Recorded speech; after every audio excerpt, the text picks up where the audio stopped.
नमस्कार, मैं बसंत उत्सव क्लासेस में आपका स्वागत करता हूं। साथियों, मध्य प्रदेश सामान्य ज्ञान की ये चौथी क्लास में आपके बीच लेके आ चुका हूं। इससे पहले 3 क्लासें अपलोड कर चुका हूं।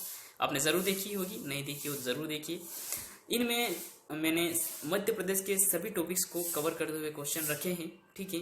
और मध्य प्रदेश सामान्य ज्ञान से अगर किसी एग्जाम में पूछे जाते हैं, वो कोई से भी एग्जाम हो, जहाँ पे मध्य प्रदेश सामान्य ज्ञान से प्रश्न पूछे जाते हैं, उन सभी प्रतियोगी परीक्षा के लिए बहुत ही महत्वपूर्ण है। अगर साथियों आप चैनल पे नए हैं तो चैनल को सब्सक्राइब जरूर करें, ताकि आपको सारी अपडेट्स, सारी जानकारी, नोटिफिकेशन मिलता रहे।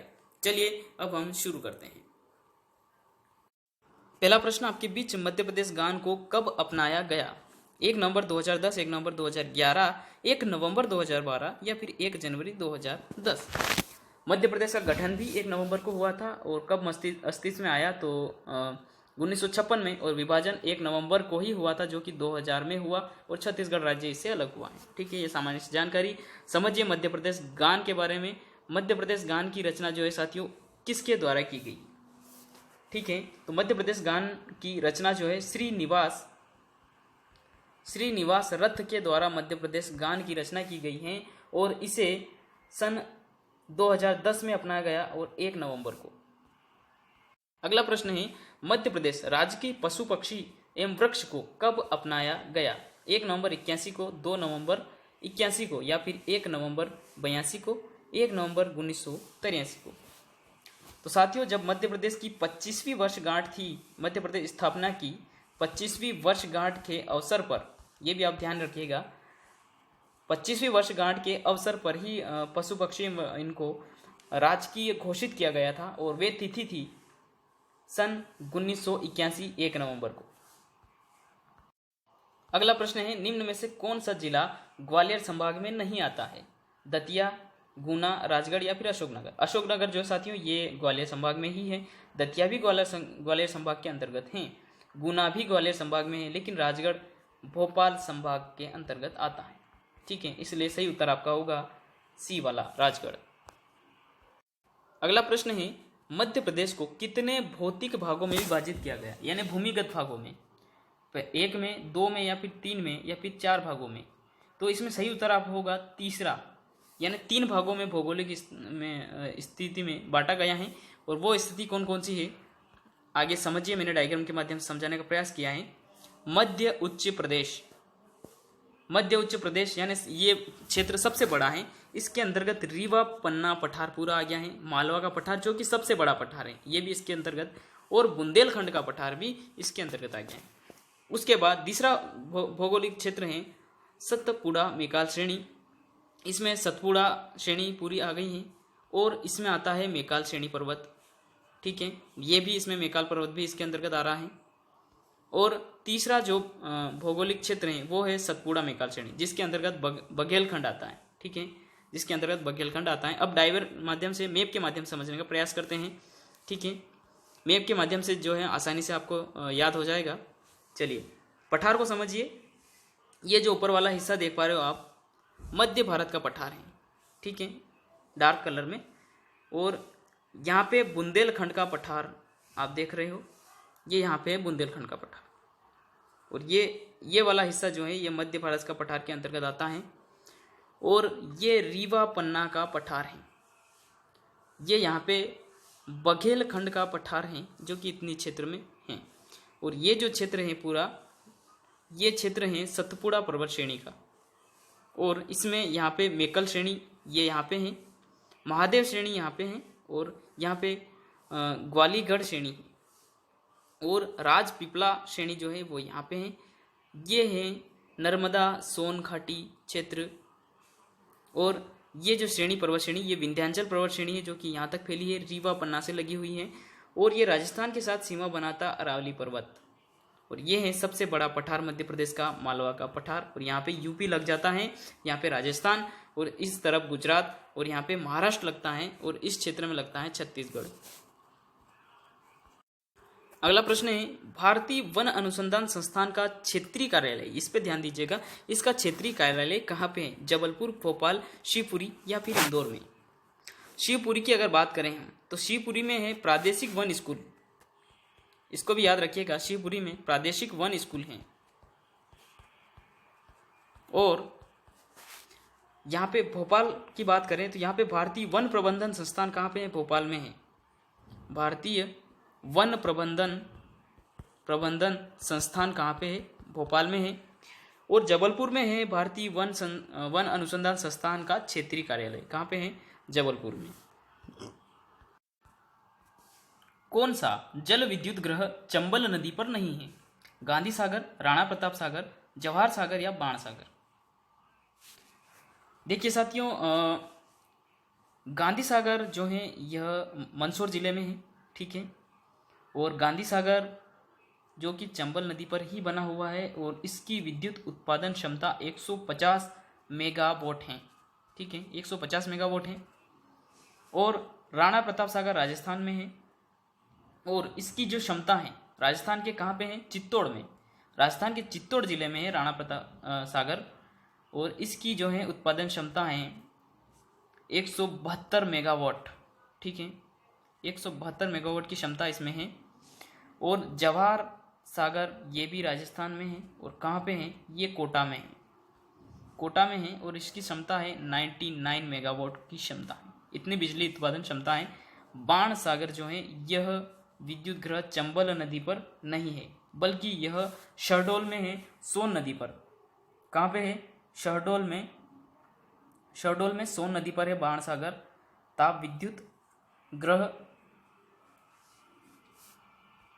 अब डायग्राम के माध्यम से मैं आपको ज़रा सा बताता हूँ कि ये सारे जो बांध बने हुए हैं, बांध की बात करें तो ये कहाँ पे बने, इसका लोकेशन कहाँ पे है। ये आप देख पा रहे हो, चंबल नदी का जो क्षेत्र है वो आपको दिखाई दे रहा होगा। ये जा रही है यहाँ पे चंबल नदी, जो कि यहाँ पे यमुना नदी में मिल जाती है। कहाँ पे? उत्तर प्रदेश में यमुना नदी में मिलती है। यहाँ पे इस क्षेत्र में, यहाँ पे इसका लोकेशन, और यहाँ पे सीमा बनाती है ये राजस्थान से सीमा बनाते हुए चंबल नदी, जो कि ये यहाँ पे मंदसौर जिले में। अब आप देख पा रहे हो यहाँ पे जो क्षेत्र देख रहे हो ये क्षेत्र है गांधी सागर का, ठीक है। और इससे आगे का जो क्षेत्र है ये राजस्थान लग जाती है। यहाँ पे राणा प्रताप सागर है, जो कि राजस्थान वाला पानी वाला हिस्सा जो है वो राणा प्रताप सागर है। और इससे आगे हैं जो कि कोटा में बना हुआ क्षेत्र। तो ये बांध जो है यहाँ पे इस लोकेशन पे बने हुए हैं। अगला प्रश्न है, मध्य प्रदेश की सर्वाधिक जनसंख्या घनत्व वाला जिला कौन सा है? भोपाल, इंदौर, जबलपुर या फिर ग्वालियर? प्यारे साथियों, 855 लोग प्रति वर्ग किलोमीटर में, ठीक है, प्रति वर्ग किलोमीटर में बसते हैं। तो सर्वाधिक जनघनत्व जो है वो भोपाल का है, ठीक है। और सर्वाधिक जनसंख्या की बात करें तो वो इंदौर की है। नेक्स्ट प्रश्न, राज्य निर्वाचन आयोग का गठन कब हुआ? 19 जनवरी 1999, 26 जनवरी 1994 या फिर 19 जनवरी 1994 को? तो राज्य निर्वाचन आयोग का गठन साथियों 19 जनवरी 1994 को हुआ था। अगला प्रश्न है, राज्य में ग्राम न्यायालय की स्थापना कब हुई? 26 जनवरी 2002 को, 26 जनवरी 2001, 26 जनवरी 2003 या 25 फरवरी 2001 को? सही उत्तर आपका होगा 19 जनवरी सन 1900। प्यारे साथियों, इसमें सही उत्तर होगा सन 2001। 26 जनवरी सन 2001 को राज्य में ग्राम न्यायालय की स्थापना हुई थी। अगला प्रश्न है, सतना का मझगवा का संबंध किससे है? सोने की खान, चांदी की खान से, तांबा की खान से और हीरे की खान से? देखिए साथियों, हीरे जो है मध्य प्रदेश के पन्ना जिले में निकलते हैं और सर्वाधिक पूरे भारत में जो है मध्य प्रदेश के पन्ना जिले में हीरे प्राप्त होते हैं। तांबे की बात करें तो सर्वाधिक तांबे का जो अयस्क प्राप्त होता है वह झाबुआ से प्राप्त होता है, ठीक है, मलाज खंड से प्राप्त होता है। और मलाज खंड झाबुआ में नहीं है साथियों, बालाघाट में है। जो सर्वाधिक तांबा जो प्राप्त होता है वो बालाघाट से प्राप्त होता है, ठीक है। तो आप इसको ज़रा संशोधन में ले लेते हैं, बालाघाट। और कहाँ से? मलाज खंड से, मलाज खंड से, जो कि मध्य प्रदेश में जो है सर्वाधिक यहाँ से तांबा प्राप्त होता है। अब सतना मझगवा का संबंध किससे है? तो ये हीरे की खान से इसका संबंध है, ठीक है। सही उत्तर आपका होगा हीरे की खान। अगला प्रश्न है, सबसे कम समय तक पद पर रहने वाले राज्य के मुख्यमंत्री कौन है? राजा नरेश चंद्र, शिवराज सिंह या फिर उमा भारती? तो प्यारे साथियों, ये रहे थे 1303 यानी 13 मार्च 1969 से 25 मार्च 1969। ठीक है, तो राजा नरेश चंद्र हैं, ये सबसे कम समय तक मुख्यमंत्री रहे थे। अगला प्रश्न, मध्य प्रदेश जनजाति से गौर नृत्य से संबंधित एकमात्र जनजाति हैं, वह जनजाति जो गौर नृत्य करती, भारिया, गोंड, मारी या फिर भील जनजाति? तो प्यारे साथियों, मारिया जनजाति जो है, मारिया है, यहाँ पे मारी लिखा हुआ, मारिया जनजाति है, वह गौर नृत्य करती है। कौन सा नृत्य? गौर नृत्य करती है। ठीक है, और मध्य प्रदेश में सर्वाधिक जनजाति जो है कहाँ निवास करती हैं? तो अलीराजपुर में निवास करती हैं। इससे पहले झाबुआ इसका सही उत्तर होता था, लेकिन झाबुआ से अलीराजपुर अलग हुआ है और इसके बाद जो है अधिकतम प्रतिशत जनसंख्या जो है अलीराजपुर में चली गई है। ऐसा प्रश्न बनता है तो अलीराजपुर आपका सही होगा। और मध्य प्रदेश में टोटल जनसंख्या की 21.06% जनसंख्या जो है वे एसटी की यानी कि अनुसूचित जनजाति की जनसंख्या है। अगला प्रश्न आपके बीच, तरुण भादोड़ी पुरस्कार का सम्मान किससे है? तैराकी से, क्रिकेट से, पत्रकारिता से या फिर साहित्य से? अब तरुण भादोड़ी जो है साथियों, ये कोई स्त्री नहीं है, पुरुष हैं, तरुण कुमार भादोड़ी। ठीक है, और ये अंग्रेजी अखबार के संपादक थे, अंग्रेजी अखबार, और कहाँ के थे ये? भोपाल के थे। तो प्यारे साथियों, तरुण भादोड़ी जो है ये भोपाल के थे और अंग्रेजी अखबार के संपादक थे, और इन्हीं के नाम पर तरुण भादोड़ी पुरस्कार प्रारंभ किया गया और ये पत्रकारिता में दिया जाता है। अगला प्रश्न है, सती प्रथा का पहला साक्ष्य कहाँ से मिला? सतना, सागर या शिवपुरी से? साथियों, यह एरण अभिलेख जो है, एरण अभिलेख से सती प्रथा का वर्णन प्राप्त होता है, और ये कहाँ पे है?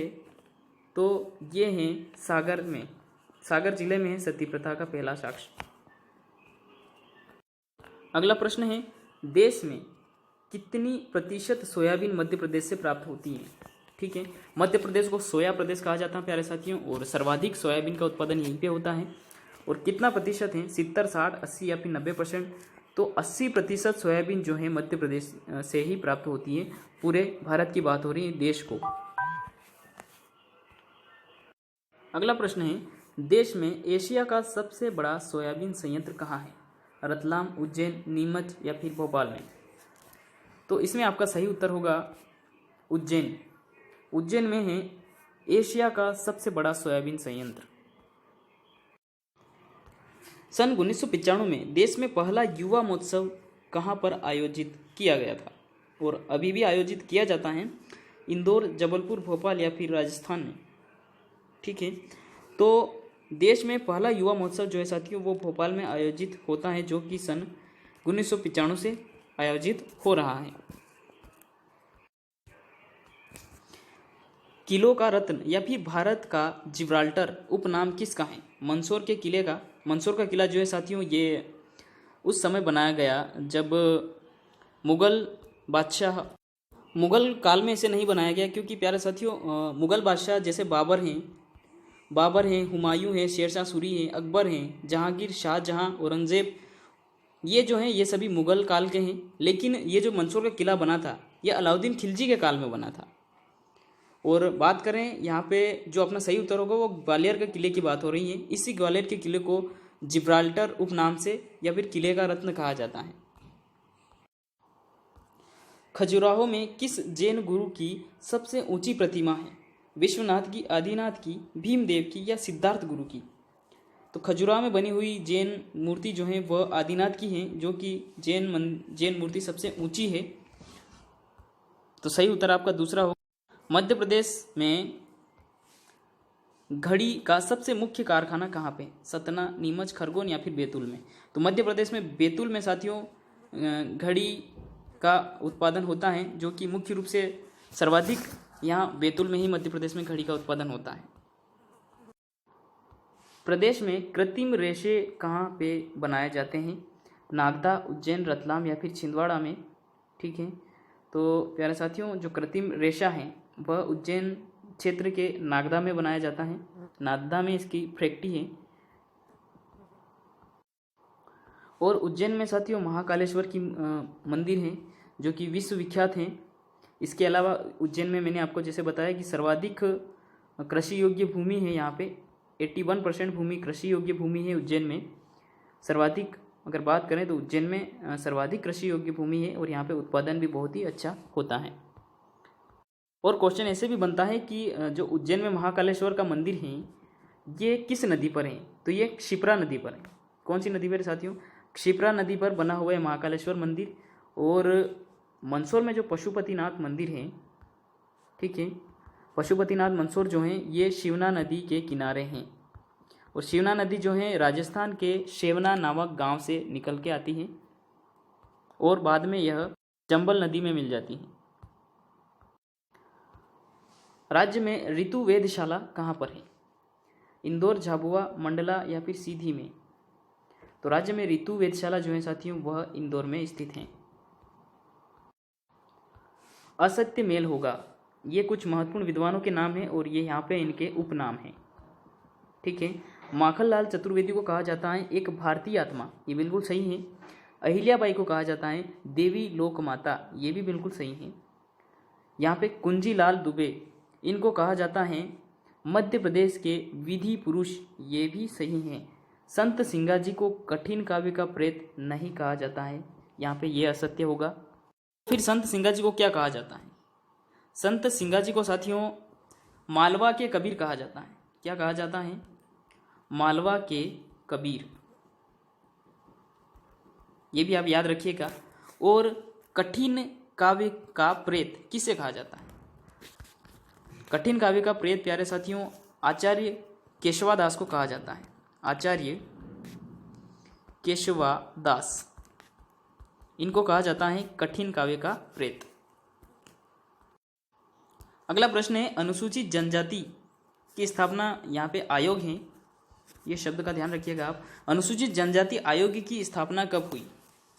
सन 1995, 93 या फिर 94, 96? अब 1993 की बात करें तो पिछड़ा वर्ग आयोग की स्थापना हुई थी। ओबीसी की स्थापना कब हुई? सन 1993 को हुई थी। और 1995 को हुई है अनुसूचित जाति एससी एवं अनुसूचित जनजाति आयोग की स्थापना। इन दोनों आयोग की स्थापना जो है 1995 में ही हुई है। अगला प्रश्न है सफेद शेरों की भूमि मध्य प्रदेश के किस हिस्से में है? पूर्वी क्षेत्र, दक्षिणी क्षेत्र, उत्तरी क्षेत्र या फिर इनमें से कोई नहीं? अब ये लोकेशन से क्वेश्चन बन गया आपका। आपको पता तो है कि सफ़ेद शेरों की भूमि रीवा को कहा जाता है, लेकिन रीवा किस क्षेत्र में है मध्य प्रदेश के? तो मध्य प्रदेश का ये उत्तरी क्षेत्र, दक्षिणी क्षेत्र, ठीक है, ये पश्चिमी और ये पूर्वी क्षेत्र। तो रीवा जो है बिल्कुल इस क्षेत्र में आता है। बिल्कुल मैप से मैं आपको बताता हूँ।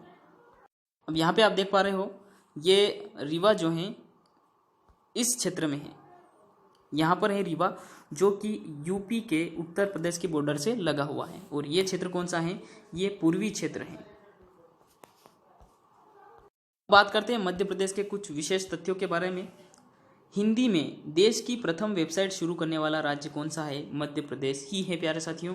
और शासन प्रशासन में ईमेल नीति लागू करने वाला प्रथम राज्य भी मध्य प्रदेश है। यानी शासन प्रशासन में जो है नोटिफिकेशन जो है वो ईमेल के माध्यम से जारी करना भी, एवं इसके अलावा जो एप्लीकेशंस हैं, विभिन्न निवेदन हैं, ये सारी चीज़ें भी ईमेल के माध्यम से लागू करने वाला जो है ये मध्य प्रदेश ही है। उसके बाद आगे हैं रक्षा संयंत्र निर्माण निवेश नीति बनाने वाला प्रथम राज्य, ठीक है, ये भी मध्य प्रदेश में प्रथम है। गेहूं उपज खरीदने के लिए किसानों को एसएमएस से आमंत्रित करने वाला राज्य भी मध्य प्रदेश ही है, जिसमें मध्य प्रदेश ने एक योजना प्रारंभ की जो सन 2017 में यह योजना प्रारंभ की गई है। कौन सी योजना है साथियों? जिसमें किसानों को सही उपज सही दाम दिया जाता है।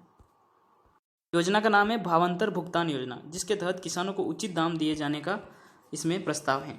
ठीक है, अब आगे हैं मुख्यमंत्री तीर्थ दर्शन योजना। यह भी शिवराज सिंह चौहान द्वारा चालू की गई और भावांतर भुगतान योजना भी शिवराज सिंह चौहान द्वारा ही चालू की गई है। इसमें बुजुर्गों को तीर्थ दर्शन करवाया जाता है, उनका पंजीयन होता है, उसके बाद उनको तीर्थ दर्शन करवाया जाता है।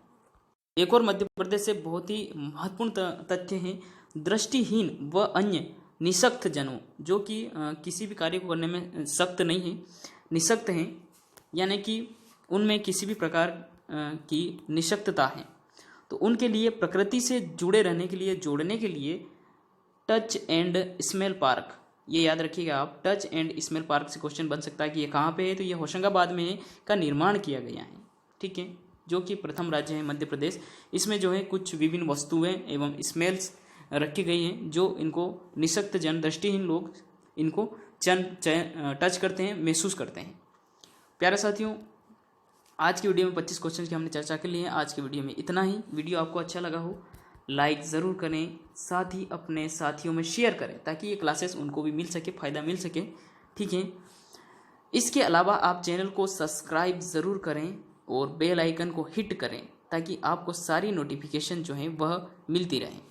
बहुत बहुत धन्यवाद।